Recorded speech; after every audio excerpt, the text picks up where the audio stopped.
Ladies and gentlemen, the build-up is finally over. Next week we have Yuya versus Yuri, and I have to say, the final build-up in this episode with Yusho against Yuri was kind of like on point because the first part of the episode was pretty much Yusho with his entertainment duel, and actually Yuri actually is pretty much the troll we know and love because even though he got duped in the previous episode, he actually found it pretty entertaining until Yusho found a way to get out of the every card spell, I think it was. And that's when Yuri started. Okay, I'm gonna do it for real now. So obviously Yuri being the troll, and even then Yusho was dealing some damage with Sky Magician, but like I said, it's been built up since early on in the series, so it had to happen. Yuri versus Yuya somehow, and I have to say the way that Yuri did it, and I'm not going to say I called it, but I did say the fact that he also had Clear Wind Synchro Dragon is going to be a problem. Plus, it's a plot device anyway, because when Yuya faces Yuri, I'm pretty sure all four dragons are going to come into play, and that may be when Zark reunites the power of Zark, his influence. Because if you notice in the preview, Yuri's eyes started glowing, and that happened before. So I don't know what it's going to get crazy next week. I'll tell you that much. But that being said, the thing that shocked me the most is saying he had something bigger than super polymerization. And when he said that, I was like, oh shit. So Yusho, we thought found a way to get rid of his ace card. Turned out to be nothing more than a troll, which kind of makes sense. It fits with Yuri's character in the previous episode, but the way they did it was pure gold, I thought. That being said, the thing about it is he didn't even use either dragons to because he powered their Clear Synchro Dragon by using Star Venom Fusion Dragon, obviously to be discarded so he could add the attack points of a Clear Wind Synchro Dragon. And you would think Yuri would be cool. No, it says this is boring, so I'm going to do it the old-fashioned way. I'm going to do this by attacking your life points without actually attacking you using monsters. Instead, using effects. And obviously, this is where the sadisticness of Yuri shows up, because he says to Yuya, the slower I can make you torture, the better it's going to be when Yuya finally snaps. And he wasn't wrong. So yeah, and we knew this was going to happen. We knew this was going to happen, but still. And on top of that, Rin's now disappeared as well, leaving only Selena to be. I'm assuming to be absorbed.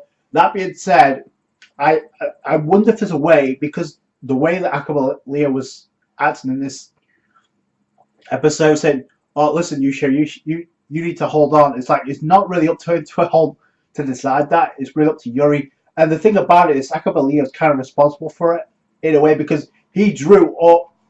In a nutshell, he drew all four Yuya lookalikes into one place. If you really think about it, despite what his motives might be, he technically brought this on himself. So it's not like, oh, well, this is going to make things better just by reviving your daughter. No. So, and on top of that, we have no idea what's going to happen when all four dragons come into play. I'm assuming that's what's going to happen because the build up there is just way too high now. But that being said, the way he finished stuff at Yusho, I gotta give Yusho credit, even though he lost, and he said he wasn't going to surrender because that hurts his pride as an entertainment duel, which is cool, and it shows as a father figure, even though he's biologically not the father of Yuya. And Yuri actually snaps at this, and this is kind of shocking. He says, "No, Yuya belongs to me." And the reason why I said, "Oh, this is a duel that was supposed to happen," because technically I do remember the comment like Yuri and Yuya were the main bodies of the clones that would want to be divided by Zark. So there you go. So it's foreshadowing in a sense. On top of that, I mean, Yuya already had a reason to duel, but now with his dad being turned into a card, that was the icing on the cake. And what more can you say? Yuya's going into berserk mode. That I gotta say that glare at the end got me totally hyped for next week. But Yuri's the ultimate troll, so I'm assuming Yuya's going to end.